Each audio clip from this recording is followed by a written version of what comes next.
Good afternoon, everyone. It is the Word, it's the Word, and today we are in Genesis 30. And Rachel is envying Leah because she's been giving children to Jacob. So she's kind of upset, but Jacob gets angry with her. In verse 2, it says, "And Jacob's anger was aroused against Rachel, and he said, 'Am I in the place of God, who has withheld from you the fruit of the womb?'" So it's not Jacob's fault.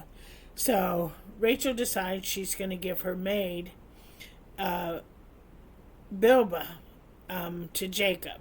So Bilhah has a son, Dan, and then a second son, Naphtali. So Leah decides to give her maid Zilpah to Jacob. So Zilpah bores Gad, and then a second son, Asher. Well, Leah's firstborn, Reuben, went into the wheat field, and he found mandrakes for Leah. Well, Rachel wanted some of these mandrakes.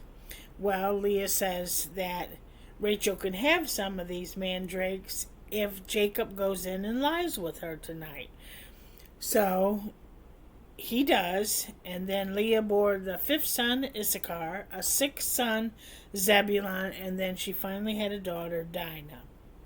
So in verse 22, it says, "After all these children of Leah, then God remembered Rachel, and God listened to her and opened her womb." And Rachel gives birth to Joseph. Now, Jacob goes to Laban, and he wants to take all of his family and livestock and everything away from him so that he can have his own land. But Laban wants him to stay because Laban knows that he's blessed because of Jacob being there, because God is blessing Jacob. He's learned this lesson that, you have a covenant with God. If you stick with God, God's going to bless you. So Laban wants to know what Jacob wants for his wages.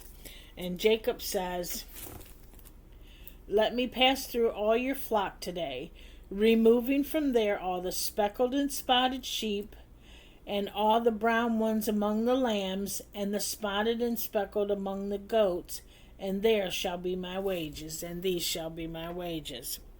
So Laban agrees, and Jacob goes, and he wants, in his head, he's thinking, Laban has deceived me before, so I'm going to take the speckled and spotted and the brown ones so that there's no accusation of me stealing from Laban. And so he takes all of his things, and then he decides that he's going to put a rod down, and when the flock and the animals go to drink, they will see this rod, and they will conceive. Now, I didn't always understand how the rod works, but God sees it as a sign of faith. And so God blessed Jacob because he had faith. And I know in Scripture it does say faith without works is dead. So I know that we have to have faith. And when we ask God for things to bless us, we have to have faith and belief and trust in God. And so anyways, that's where we are in Genesis 30. Rachel has finally given birth to a son, and her son is Joseph. So Jacob and Rachel have Joseph. All right, you guys, I hope you're watching some of the videos and the shorts. Go out and have a lovely day and love while you can. Bye-bye.